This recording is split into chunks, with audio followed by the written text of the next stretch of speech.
이 시간 우리에게 주시는 하나님 말씀 요한복음 1장 19절로 28절의 말씀을 함께 받들었습니다. 시작.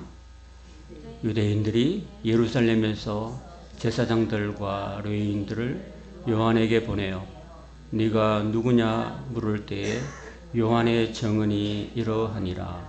요한이 드러내어 말하고 숨기지 아니하니 드러내어 하는 말이 나는 그리스도가 아니라 한데 또 묻되 그러면 누구냐 네가 엘리야냐 이르되 나는 아니라 또 묻되 내가 그 선지자냐 대답하되 아니라 또 말하되 누구냐 우리를 보낸 이들에게 대답하게 하라. 너는 네게 대하여 무엇이라 하느냐 이르되 나는 선지자 이사야의 말과 같이 주의 길을 곧게 하라고 광야에서 외치는 자의 소리로라 하니라. 그들은 바리새인들이 보낸 자라. 또 물어 이르되 네가 만일 그리스도도 아니요 엘리야도 아니요 그 선지자도 아닐진대 어찌하여 세례를 베푸느냐. 요한이 대답하되 나는 물로 세례를 베풀거니와 너희 가운데 너희가 알지 못하는 한 사람이 서서니 곧 내 뒤에 오시는 그이라. 나는 그의 신발끈을 풀기도 감당하지 못하겠노라 하더라. 이 일은 요한이 세례 베풀던 곳 요단강 건너편 베다니에서 일어난 일이니라. 아멘. 정말 기도하겠습니다. 아버지 하나님, 오늘도 하나님 앞에 예배의 자리를 불러주심을 감사합니다. 이 시간에도 부족한 종을 강단에 세워서 주의 말씀을 전하게 하시니 두렵고 떨립니다. 하나님께서 입술을 통해서 하나님의 온전한 음성을 우리 모두에게 들려주시고 이 말씀 속에 들어있는 하나님의 뜻을 잘 깨달아 말씀대로 순종하여서 우리의 삶이 회개와 함께 변화가 될 수 있도록 인도하여 주옵소서. 온전히 성령께서 우리를 이끌어 주시기를 원하오며 예수님의 이름으로 기도합니다. 아멘. 제목 같이 한번 읽어봅시다. 크게 시작. 세례 요한의 삶. 그렇습니다. 세례 요한도 인간이죠. 인간이기 때문에 참 훌륭한 점도 많았을 뿐 아니라 또 약점도 있었습니다.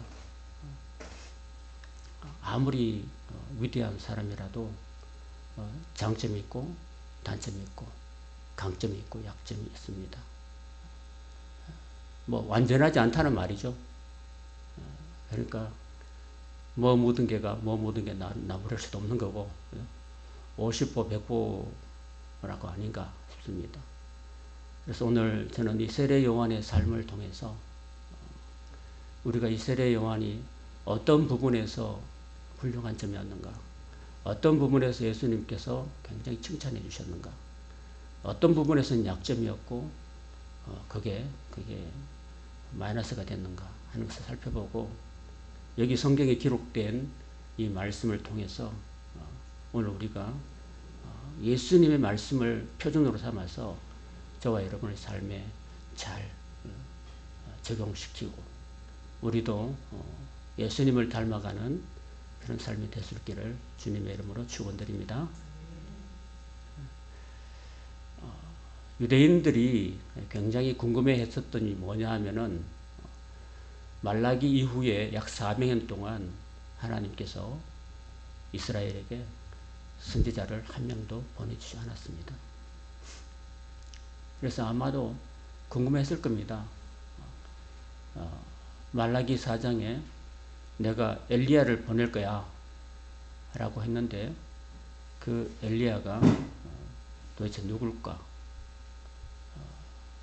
또 모세를 통해서 그 선지자를 보낼 것이다 했는데 그 선지자가 도대체 언제 올까? 그런 와중에 그 광야에서 낙타트롯을 입고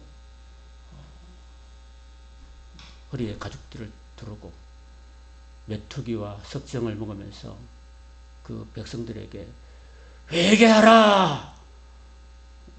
천국이 가까웠다고 이렇게 외쳤던 사람이 있었는데 아마도 그런 메시아를 기다리는 와중에 이 세례 요한이 등장해서 모든 백성들이 거침없이 어떤 사람의 눈치도 보지 않고 사람들의 귀에 듣기 좋은 말을 하지 아니하고 담대하게 죄를 지적하면서 회개하라고 선포했던 세례 요한이 등장하자 많은 사람들의 관심이 저 사람이 메시아가 아닐까 궁금증을 가지게 됐죠. 그래서 모든 사람들이 다 요단강에 가서 그 세례 요한에게 나아가서 세례를 받았습니다.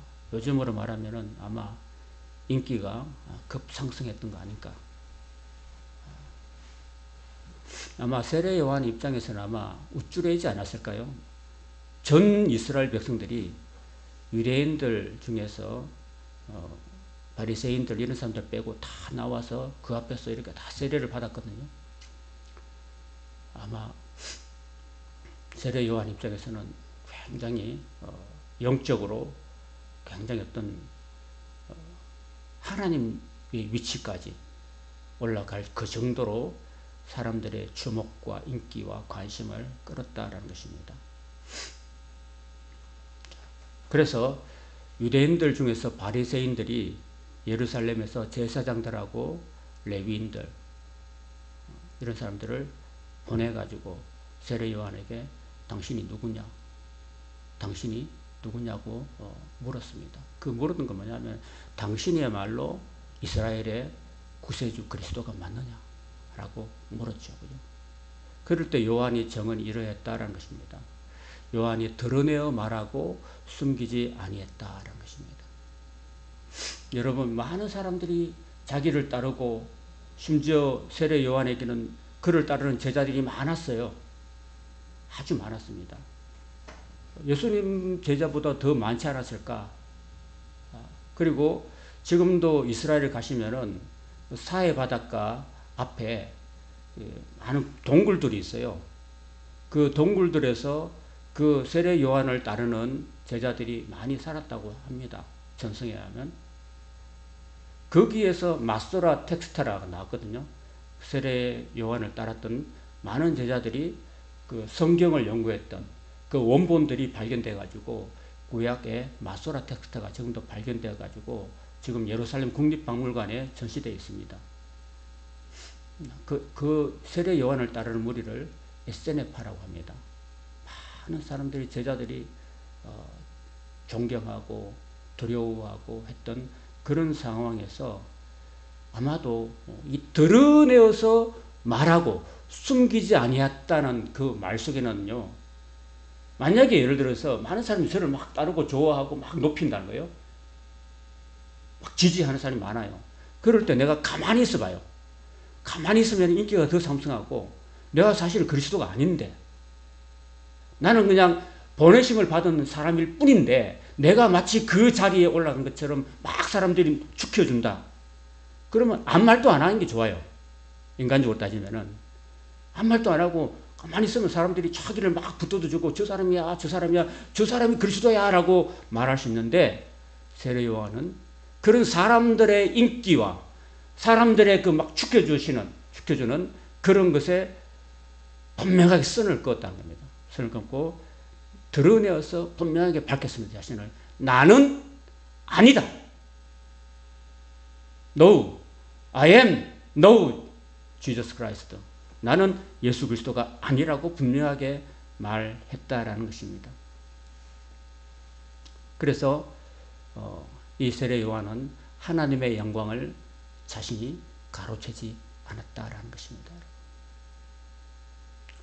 우리 교회 공동체 안에서도 막 사람들이 이렇게 인기 있고 사람들이 막 높여주고 그러면은 어색될 수도 있고 특별히 목회자들 저야 작은 교회 목회자지만은 큰 교회 목회자가 있거든요. 큰 교회 목회자들은 밑에 부목사들만 해도 수십 명이 되고 수백 명, 수천 명, 수만 명의 성도들이 우리 목사님하고 받들어 줄 때 어색해지고 마치 자기가 하나님인 양 그렇게 생각이 들 수도 있고 그렇게 마치 자기가 하나님의 자리에 오른 것처럼 생각하고 그렇게 할 수도 있다는 겁니다.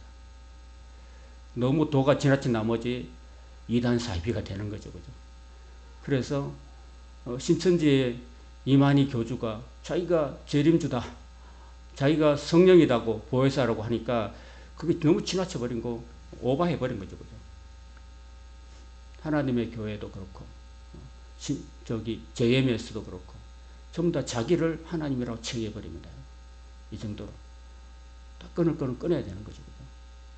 그래서 오늘 우리가 이 말씀에, 짧은 말씀이지만 우리가 깊이 있으면 생각을 해봐야 됩니다. 우리 자신이, 저와 여러분 사실은 예수 믿기 전에 어둠의 자식들이었고, 우리는 영원히 죽을 수밖에 없는 존재였다라는 사실을 알아야 됩니다. 설사 목사가 큰 교회를 하나님이 능력 주셔서 부흥케 하더라도 목사는 양모리 개에 불과합니다. 여러분 대관령에 가면 그 목장이 있잖아요. 삼양 목장 이런 데 가보면은 양들을 키워요. 사실 우리나라 양 키우는 환경이 아닌데, 키우다 보면 그 목자가 있잖아요. 목자가 있으면은 그 양모리 개는 어떤 겁니까? 개가, 양이 이렇게 옆으로 삐져나가잖아. 그러면 어떻게 돼요? 멍멍 막 짖어가지고 막 하면서 막 하면서 누구한테 데려가야 돼요? 목자한테 데려가요. 목자한테. 목자한테로 인도하는 게 바로 개거든요. 양모리 개. 양모리 개일 뿐이지, 아무리 큰 교회 목사라도 양들을 예수님께로 잘 인도하는 게 그 역할이지, 지가 무슨 대목자라고 목자 노릇하고 예수님의 영광을 가로채면 안 되는 거죠. 우리 교회 안에도 그렇습니다. 내가 중직자면은, 내가 목사면 중직자고 장로면 중직자인데, 중직자라는 것은 무거울 중자에다가 직분 직자거든요. 내가 무슨 장로가 돼서 목사가 됐다고 해서 내가 뭐 교인들 위해 군림하고 야 이거 해 저거 해 이렇게 하는 게 아닙니다. 오히려 더 예수님처럼 다른 사람을 위해서 섬기고 희생하는 것이 그 역할인 거죠. 그죠? 주님의 영광을 가로채면 안 됩니다. 사도행전 14장 1절에서 8절에서 18절에 보면 사도 바울이 실라와 바나바와 마가와 함께 1차 전도여행을 떠났을 때 일어났던 일입니다. 그 터키의 동부 지역에 루스드라는 곳이 있습니다. 여기가 디모데의 고향인데, 그 나면서부터 안전뱅이가 있었어요. 그 안전뱅이를 그 지역 그 상황에서 대대 전통적으로 안전뱅이를 고친 그런 사람이 없었습니다. 그런데 바울이 예수님의 이름으로 일어나 걸으라고 선포했을 때 그 안전뱅이가 일어나서 걸어버렸습니다. 그럼 누가 한 일입니까? 바울이 했습니까? 바울 안에 계신 하나님이 하셨습니까? 응? 그렇게 믿어집니까? 바울은 뭐예요? 바울은 하나님의 능력의 통로였을 뿐이죠. 도구였을 뿐이죠. 그런데 사람들은 바울을 신으로 여겼습니다. 바울이 고쳐줬으니까, 눈으로 볼 때는. 그래서 그 지역의 사람들이 막 이렇게 소를 잡고 화관을 해가지고 바울에게 제사를 드리려고 했다는 겁니다. 그러면 바울이 그 제사를 받으면 바울은 뭐가 돼요? 바울은 신이 되어버린 거죠. 그죠? 그래서 바울이 옷을 찢었습니다. 바울이 옷을 찢고, 여러분이요, 나도 여러분과 똑같은 성정을 가진 사람에 불과합니다. 이 일을 행하시는 분은 바로 우리 안에 거하시는 하나님이십니다 하라고, 그는 하나님께 영광을 돌리고 극구 자기에게 제사 드리는 것을 말려서 못 드리게 했다라는 것입니다. 하나님의 영광을 가로채지 않았다는 것입니다. 사도행전 12장 21절에서 23절에 보시면은 이런 말씀이 있습니다. 헤롯이 그 유대 나라의 그 분봉왕이었는데, 하루는 날을 택하여서 가이사랴 지역으로 갔던 것 같습니다. 거기서 왕복을 입고 단상에 앉아서 백성에게 연설을 했던 것입니다. 여러분 지금도 가이사랴 가보면요, 가이사랴가 지중해 바닷가 앞에 있거든요. 그래서 지중해 바닷가에서 불어오는 바람을 맞은편으로 해서 이렇게 부채형으로 이렇게 연극장, 큰 공연장을 만들었습니다. 그러면은 지금처럼 마이크가 없어도 한 사람이 연설을 하면은 그 바닷바람의 힘을 입어서 이렇게 막 수많은 수천 명의 사람들에게 그냥 육성으로도 충분히 전달될 수 있는 그런 환경이었습니다. 그래서 백성들에게 연설을 했습니다. 열정적으로 연설했는데 백성들이 이렇게 말했습니다. 이것은 신의 소리요, 사람의 소리가 아니라 이렇게 했을 때 이 헤롯 왕이 우쭐했다는 겁니다. 와, 내가 연설을 이렇게 잘하니까 내가 하나님의 소리를 내가 하는구나 라고 우쭐해 했다는 것입니다. 여러분. 이게 위험한 거예요. 사람들이 야 박수치고 와 박수치고 헤롯 헤롯 헤롯 하면서 박수치면서 막 높여줬을 때 이것은 신의 소리고 사람의 소리가 아니다. 저분이 하는 연설은 하나님이 직접 하신 설거다라고 했을 때 헤롯이 어떻게 해야 됩니까? 여러분 아닙니다. 아닙니다. 저에게 이런 능력을 주신 분은 하나님이십니다. 하고 하나님께 영광을 돌려야 되지. 자기가 영광을 하나님께 돌리지 아니하고 자기가 영광을 다 가로채 버렸습니다. 그러자 어떻게 했냐면은 주의 사자가 곧 치니 그가 벌레에게 먹혀 죽었다라고 말씀합니다.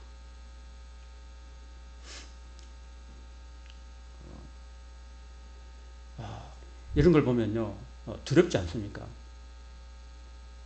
그날 그 연설하는 중에 막 그저 헤롯이 배가 아파가지고 엎드려서 웅크려져가지고 막 대굴대굴 걸었다 합니다.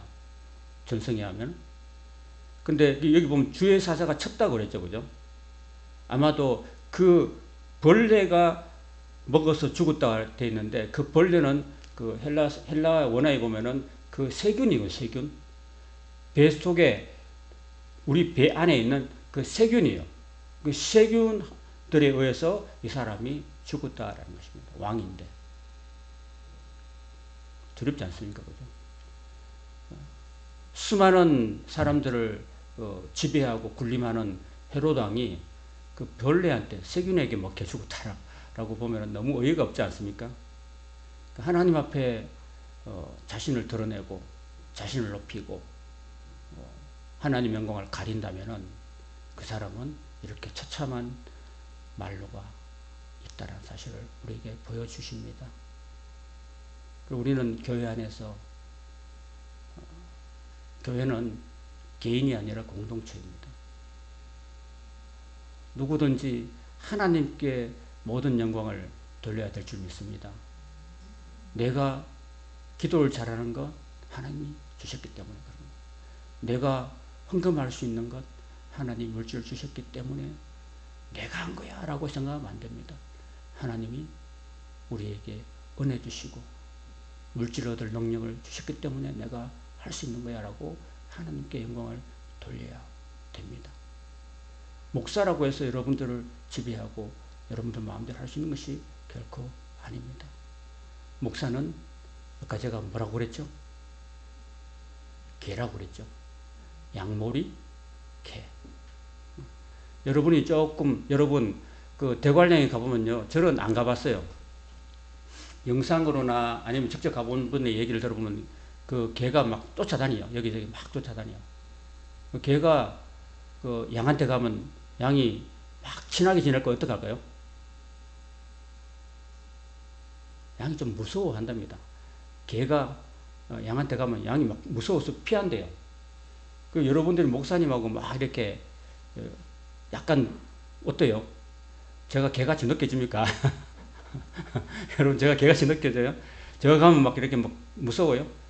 약간 무서워야지 삐뚤게 지나가면 왕웅 하면 막 여러분이 아이고 이 길이 아니구나 해가지고 또 개가 저리 가 하면 저리로 가겠죠. 맞죠? 약간 무서워야 되는 거죠. 그죠? 목사가. 너무 목사하고 막 이렇게 친밀하면 이게 안 무서운 거지. 그래서 약간 무섭기도 하고 또 종류가 다르죠. 그 종류가 다른 것은 목사는 뭐 이상한 외계에서 온 사람이 아니라 역할이 다른 거예요. 역할이. 그죠? 성도들이 올바른 길로 진짜 우리의 참 목자이신 예수님께로 바로 갈 수 있도록, 예수님을 잘 따라갈 수 있도록 옆에서 삐져나가면은 멍멍 해가지고 그렇게 때로는 책망도 하고 때로는 타이르기도 하고 때로는 권면도 해가지고 예수님을 잘 따라가도록 돕는 개 역할을 하는 것이 목사죠. 지도자입니다. 하나님이 교회에서 목사를 세우고 장로를 세우고 중직자를 세우는 이유는 그 사람이 뭐 세상 사람들하고 뭐 대단히 달라서 한 게 아니라 신앙의 연조가 깊을수록 신앙이 약한 사람들, 성도들을 잘 가도록 돕는 겁니다. 만약 어떤 실족한 성도가 있으면은 그 사람을 위해서 기도해주고 주님 말씀으로 잘 권면해주고 따뜻하게 위로해주고 이렇게 하는 거죠. 이런 것이 교회에서 하나님이 중직자를 세우신 목적이라 할 수 있는 것입니다. 또 묻되 그러면 누구냐? 네가 엘리야냐? 이럴 때 나는 아니라 그랬습니다. 여러분, 사람들이 세례 요한을 보고 네가 엘리야냐? 그랬을 때 나는 아니라라고 말합니다. 그런데 실제로 예수님께서는 마태복음 17장 12절과 13절에 보면 세례 요한이 엘리야라고 말씀하셨습니다. 그러면 엘리야는 자기가 엘리야로 온 걸 알았을까요? 몰랐을까요? 몰랐을까요? 구약 성경 말라기에 예언되어 있는데 왜 몰랐을까요? 저는 알았다고 봅니다. 예수님도 인정해 주셨는데요. 어쨌든 세례 요한이 자신이 엘리야라고 알았던 몰랐던 분명히 세례 요한은 엘리야라고 예수님이 인정해 주셨거든요. 그렇다면 사람들에게 내가 엘리야야 라고 선포했더라면 엘리야 세례 요한의 사역이 쉬워졌을까요? 어려워졌을까요? 예? 고정 성도님 말씀하셨죠? 쉬워졌다고 말씀하셨죠? 맞습니다. 맞아요. 구약에 예언된 하나님이 예언하신 엘리야를 보낼 것인데 그 엘리야가 세례 요한이면 사람들이 엘리야를 어떻게 대우했겠습니까? 더 높여줬겠죠. 그죠? 더 높여주고 인정해주고 알아주고 대우해줬겠죠. 그죠? 안 그래요? 예, 감사합니다. 대답해 주셔서. 내가 이렇게 목소리를 조금 언성을 약간 톤을 높였더니 그래도 대답해 주시니까 감사합니다. 톤 높이면 안 되죠. 그러면은 왜 아니라고 했을까요? 엘리야가. 사람들의 인정과 대우를 받을 수 있는데도 불구하고 왜 나는 엘리야가 아니라고 했을까요?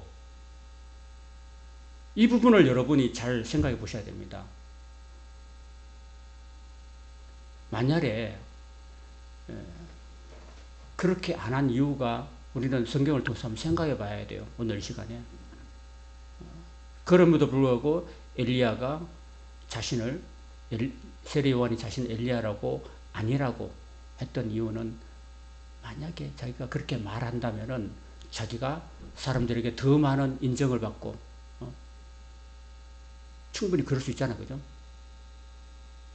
더 많은 대우를 받을 수 있음에도 불구하고 아니라고 했던 이유는 행여나 자신이 사람들에게 대우받고 인정받음으로 인해서 우쭐해질까봐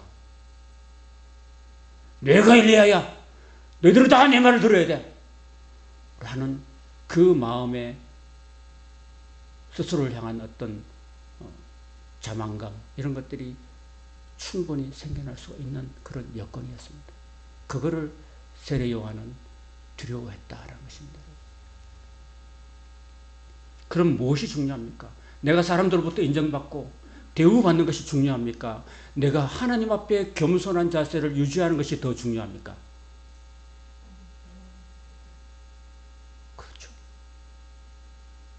저와 여러분들이 하나님 앞에 겸손한 자세, 그 겸손한 자세를 유지하는 것이 내가 어떤 사람들부터 대우받고 인정받고 한 것보다도 훨씬 더 중요한 사실이라는 것입니다. 우리 교회 공동체 안에서도 그렇습니다, 여러분. 그리고 또 묻되 네가 그 선지자냐? 대답하되 아니다. 그 선지자는 말이 누구냐면 바로 신명기 18장 15절과 18절에 이렇게 말해요. 모세나 하나님께서 나와 같은 선지자 하나를 보내실 것이다 라고 분명히 말씀하고 있습니다. 그 나와 같은 모세와 같은 선지자를 하나님이 보내실 거라고 모세가 말하고 하나님께서도 말씀하신 거예요. 그 나와 같은 선지자, 바로 그 선지자가 누구냐면 바로 메시아였고 예수 그리스도라는 것입니다. 사람들이 그 선지자냐, 당신이 하나님이 말씀하신 그 선지자고 말씀했을 때 그 선지자는 바로 하나님이 약속하신 메시아 그리스도를 말하고 있는 것입니다. 그럴 때 나는 아니다 라고 분명히 선을 껐습니다. 자, 이런 걸 보면 세례 요한이 얼마나 자신의 그 위치, 분수를 잘 지켰다는 것을 알 수 있습니다. 결코 하나님의 영광을 가로채지 않는 그런 사람이었다라는 것입니다.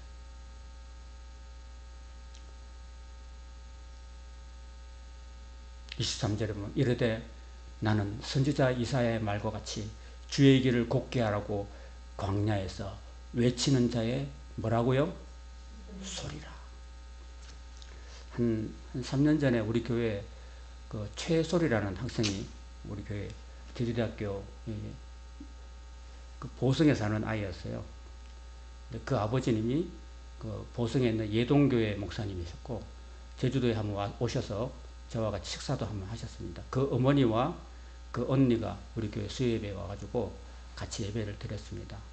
이름을 소리라고 지었어요. 왜 소리라고 지었을까요? 여기 나오는 소리, 이 소리입니다. 이사야서 40장에 보면요, 하나님께서 그 죄악으로 나라가 망하고 바벨론에 70년 동안 팔려간 이스라엘 백성들을 이제 그 70년이 차고 난 다음에 하나님께서 이제 이 사람을 보내가지고 내 백성을 위로하라. 그 노역의 때가 다 찼다. 이제는 백성들이 이제는 죄악에서 벗어나서 마치 감옥에서 수감생활 다 끝나고 이제는 이제 밖으로 나오는 그런 것처럼 내 백성을 위로하라는 그 소리입니다. 그 소리, 광야에서 외치는 자의 그 소리, 하나님의 소리, 하나님의 말씀을 전하는 소리라고 자신을 이야기하고 있는 것입니다. 어떤 목사님이 그러더라고요. 이 소리라는 것은요, 제가 이제 성경을 이제 여러 가지 영어 성경을 다 봤거든요. 제가 갖고 있는 베들레헴이라는 그 성경 난에 보면은 한 세계 각국어로 다 나오는데 영어도 여러 가지 영어 번역이 많은데 NISV, NIV, RSV 뭐 이런 여러 가지 성경을 보니까 많은 성경들이 보이스로 돼요. 보이스. 소리라는 게 보이스예요. 보이스는 어디서 나옵니까? 목에서 나오죠. 인격체를 지닌 사람의 소리, 목에서 나오는 소리. 그리고 개소리는 뭐예요? 개소리는. 개가 짖는 소리도 개가 인격이에요? 개소리. 개소리라는 드라마도 있는 걸 알고 있는데, 일단 소리래요. 사실 소리. 그리고 이 소리라는 것이 왜 자기를 소리라고 했냐면요. 여러분, 왜 사람이 자기 이름 지을 때 소리라고 짓든지 아니면 왜 세례 요한은 자신을 소리라고 했을까요? 소리라는 것은 그냥 어떤 인격이라는 것보다도 그죠? 하나님의 말씀이라는 것, 하나님의 말씀을 전하는 메신저라는 것을 강조하기 위해서 하는 소리인 겁니다.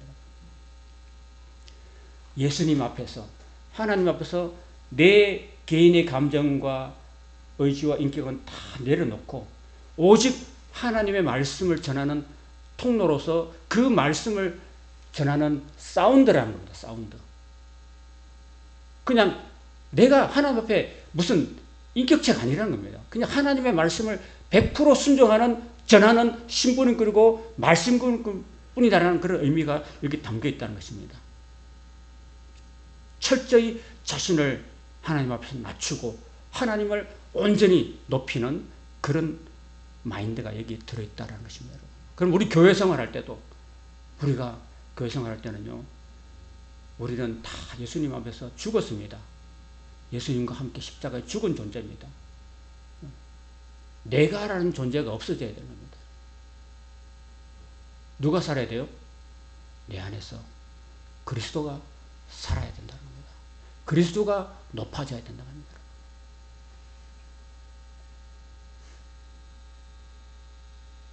마지막으로 세례요한은 27절 같이 한번 읽어봅시다. 시작. 곧 내 뒤에 오시는 그이라. 나는 그의 신발끈을 풀기도 감당하지 못하겠노라. 여러분, 유대 나라에는요, 손님이 오면은 손님이 항상 그 샌들을 신고 다녀요.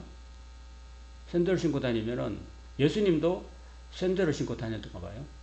샌들을 신고 다니면은 그 집에 손님이 딱 들어왔을 때 제일 먼저 그 집에서 가장 낮은 종이 가서 샌들 끈을 풀어줘요. 끈을 풀어주고 그 손님을 앉히고 난 다음에 대야에다가 물을 받아서 그 손님의 신발에 발을 씻어주는 거예요. 그게 그 집에서 가장 낮은 종이 하는 일이라고 합니다. 세례 요한은 자신을 예수님의 신발끈 풀기도 감당하지 못하는 가장 낮은 종보다도 더 낮은 종이라고 자신을 주님 앞에 낮추고 있다는 것입니다. 자, 이렇습니다. 이렇게 해서 오늘 본문이 끝나고요. 제가 이제 이 세례 요한에 대한 예수님의 평가를 여러분한테 보시기 바랍니다. 세례 요한의 삶을 살펴봤습니다. 잠깐. 자, 그 다음에 이제 마태복음 11장 2절부터 11절 이런 말씀이 있습니다. 요한이 옥에서 그리스도께서 하신 일을 듣고 제자들을 보내어서 예수께서 오실 그이가 당신입니까? 우리가 다른 일을 기다려야 됩니까? 라고 믿음이 흔들리고 있습니다. 여러분. 예수께서 대답하여 이르시되 너희가 가서 보고 듣는 것을 요한에게 알리되 맹인이 보며 못 걷는 사람이 걸으며 나병 환자가 깨끗함을 받으며 못 듣는 자가 들으며 죽은 자가 살아나며 가난한 자에게 복음이 전파된다 하라. 누구든지 나로 말미암아 실족지 아니하는 자는 복이 있도다 하시니라. 그들이 떠나매 예수께서 무리에게 요한에 대하여 말씀하시되 너희가 무엇을 보리고 광야에 나갔더냐? 바람에 흔들리는 갈대냐? 그러면 너희가 무엇을 보려고 나갔더냐? 부드러운 옷 입은 사람이냐? 부드러운 옷을 입은 사람은 궁정에 있다. 그러면 너희가 어찌하여 나갔더냐? 선지자를 보기 위함이었더냐? 옳다. 내가 너희에게 이르노니 그는 선지자보다 더 나은 자다.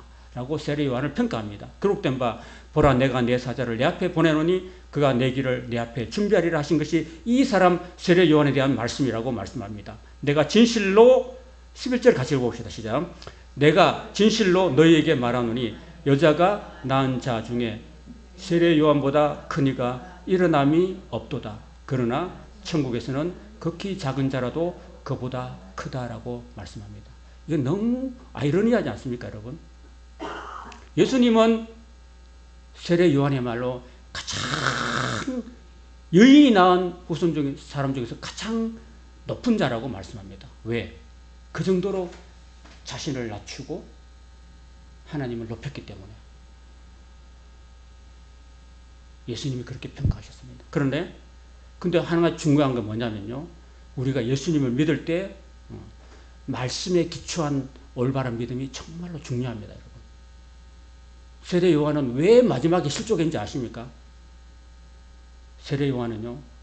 예수님에 대해서 이런 생각을 했습니다.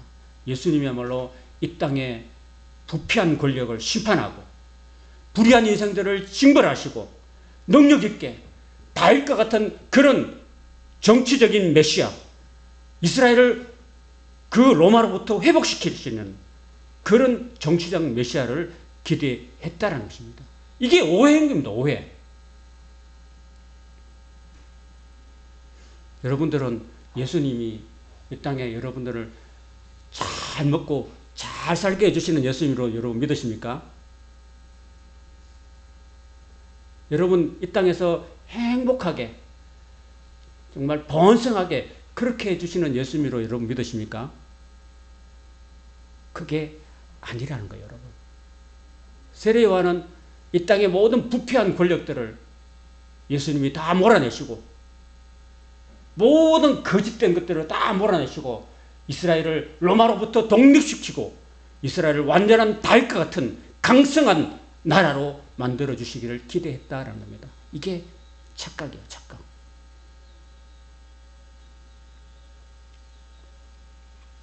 그래서 예수님이 뭐라고 하신지 아십니까? 그 착각했던 요한에게 사람을 보내서 이렇게 말씀하신 거죠. 예수께서 이렇게 대답하여서 맹인이 보며 못 걷는 사람이 걸으며 나병 환자가 깨끗함을 받으며 못 듣는 자가 들으며 죽은 자가 살아나며 가난한 자에게 복음이 전파된다 하라. 이게 바로 예수님의 모습이란 것입니다. 예수님은 이 땅에 우리 인간들을 치료하시고 인간들이 고칠 수 없는 그런 질병도 다 고치시는 분이고 죽은 자도 살리시고 그리고 마음이 열린 가난한 사람들에게 예수 그리스도의 그 생명의 복음이 전파되어서 많은 사람들을 영원한 하나님 나라로 영생으로 이끄시는 분이시다는 사실을 여러분이 똑바로 믿으시기를 바랍니다. 이 땅에서 잘 먹고 잘 사는 게 궁극적인 목적은 아니라는 사실입니다, 여러분. 물론 그런 게 있습니다.